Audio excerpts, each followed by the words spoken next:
नागिन और एक इंसान की कहानी। एक गोरा नाम के गांव में एक विधवा स्त्री रहती थी। उसका नाम गोमती था। उसकी सुंदरी नाम की एक बेटी थी। वह जन्म से ही गोरी चिट्ठी और सुंदर थी। जब वह बड़ी हुई तो उसकी शादी के लिए दूर दूर से जाने माने रईसों के रिश्ते आने लगे। सुंदरी जिस रिश्ते के लिए राजी उसकी माँ ने उसी रिश्ते के लिए हामी भर दी। जिस दिन सुंदरी का शगुन चढ़ा, गोमती को उसी रात सपने में एक खतरनाक सांप दिखाई दिया। अब तो हर रात सपने में यही होता। नाग फन फैलाकर डसने के बजाय उसके पैरों में अपना फन रखता, फिर उसे उसका वचन याद कराता। गोमती पसीना पसीना होकर डरी डरी सी उठ बैठती। माँ की यह हाल देखकर सुंदरी माँ से उसका हाल पूछती तो गोमती बहाना बना दिया करती। लेकिन सुंदरी के ब्याह के दिन जैसे जैसे नजदीक आने लगे, गोमती उस नाग के डर से पीली पड़ने लगी। आखिरकार शादी का वह दिन आ ही गया। उसके एक रात पहले गोमती को उस सांप का सपना फिर आया। सपने में सांप से चेतावनी दे रहा था कि यदि सुंदरी का ब्याह किसी और से हुआ तो मैं सुंदरी को शादी से पहले ही डस लूँगा। अब तो गोमती और भी डर गई। उसे पुरानी बात याद आ गई। उस समय सुंदरी जब घर में थी तो गोमती को इमली खाने का लत लग गया था। वो एक दिन नदी के किनारे लगे हुए इमली के पेड़ से इमली तोड़ कर ले आया करती थी। एक दिन जब गोमती इमली तोड़ने गई तो एक सांप उसके पैरों में कुंडली बनाकर लिपट गया।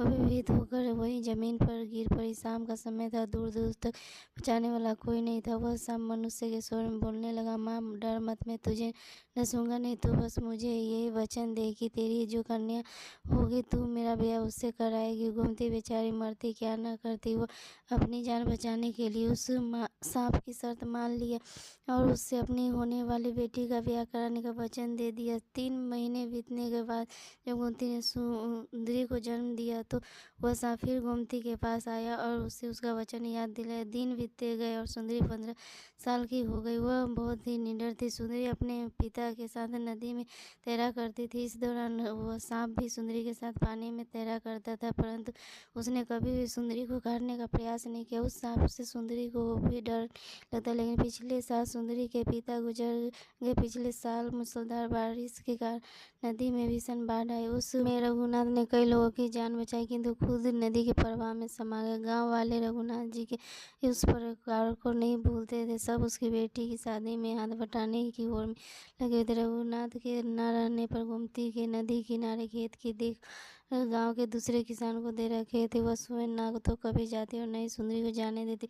ये खेतों और बगीचों की फसल की आमदनी आधी रह गई थी, फिर भी वो सुंदरी के हाथ पीले करने के लिए एक एक पैसा बचा कर रखती। इन दिनों गोमती सुंदरी की देखभाल में बेहद सतर्क थी। उसकी लगन हो जाने के बाद वह उससे कभी अपने आंखों से ओझल न होने देती थी। सब कुछ ठीक होने की प्रार्थना देवी देवता से करती रहती। कई प्रकार की मनौती उस मांग रखी थी। शाम को बारात आने वाली थी। तमाम रिश्ते नातेदारों से घर भर गया था। गोमती उस समय गांव से दूध लेने गई थी। गोमती जब घर लौटे तो पता चला कि सुंदरी अब तक नहीं लौटी है। यह सुनकर गोमती चीख पुकार मचाती हुई उल्टे पांव नदी की ओर दौड़ पड़ी। गांव के तमाम लोग उस दुखिया माँ की गुहार पर उसके पीछे पीछे भागते। जब नदी के किनारे पहुंचे तो वहाँ विचित्र सा दृश्य था। एक काला भुजंग सुंदरी के गले से लिपटा हुआ था। सुंदरी बचाव के लिए चीख पुकार कर रही थी। गोमती रोती हुई केवल यही कर रही थी, सुंदरी बेटी क्या करूं, तेरी माँ ने इमली के बदले कसम खाई थी। कई साहसी तैराक नदी में कूदे भी, लेकिन उस भयानक सांप की पुकार से डरकर वह सुंदरी तक नहीं पहुंच पाए। नदी के उस पार भीषण कोहराम मचा हुआ था। सांप सुंदरी को मझधार के गहरे पानी में खींचे ले जा रहा था। देखते ही देखते सुंदरी उस नदी के गहरे पानी में डूब गई। लेकिन अचानक एक सुंदर सा लड़का सुंदरी को पानी से खींचकर बाहर ले आया।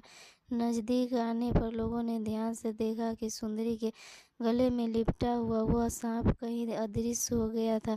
घाट पर पहुंचते ही कुछ लोग सुंदरी को होश में लाने का उपचार करने लगे। कुछ लोग हैरान थे कि वह अजनबी युवक कौन था। उस गहरे पानी में अचानक वह कहां से आया। किसी ने भी उसे नदी में कूदते हुए नहीं देखा। लोगों ने गोमती को उठाया, जो कि बेहोश होकर जमीन में गिर गई थी। उसे बताया कि सुंदरी जिंदा है। गोमती को होश आया तो वह दौड़कर सुंदरी के पास गई और सुंदरी को वो झकझोरने लगी। सुंदरी को होश में लाने लगी। सुंदरी भी अब होश में आ गई। तब गांव वालों ने गांव की कुल देवी का जयकारा करने लगे। सुंदरी की जान बचाने युवक को कुछ नौजवान ने अपने कंधे पे बैठा लिया और उसका जयकार करने लगे। हालांकि उस युवक को देखकर सभी हैरान थे। वह एक अजनबी युवक था जो अचानक से नदी में सुंदरी को बचाते हुए बाहर आया था। लोगों ने उससे पूछा कि तुम कौन हो? तब उस युवक ने गांव वालों को बताया कि मैं एक तपस्वी के श्राप से सांप के रूप में बन गया था। आज मैं उस श्राप से मुक्त हो गया हूँ। बहुत समय पहले मैं एक जंगल में अपने 2 साथियों के साथ शिकार पर गया था। एक बूढ़ा तपस्वी वहाँ एक वट वृक्ष के नीचे तपस्या कर रहा था। पशु पक्षियों के हाहाकार से जैसे ही उसके नेत्र खुले, मैं उसके सामने ही था। मेरा तीर जिस हिरण को लगा वह उस तपस्वी के पास ही दम तोड़ रहा था। तपस्वी ने क्रोध में मुझे श्राप दे दिया।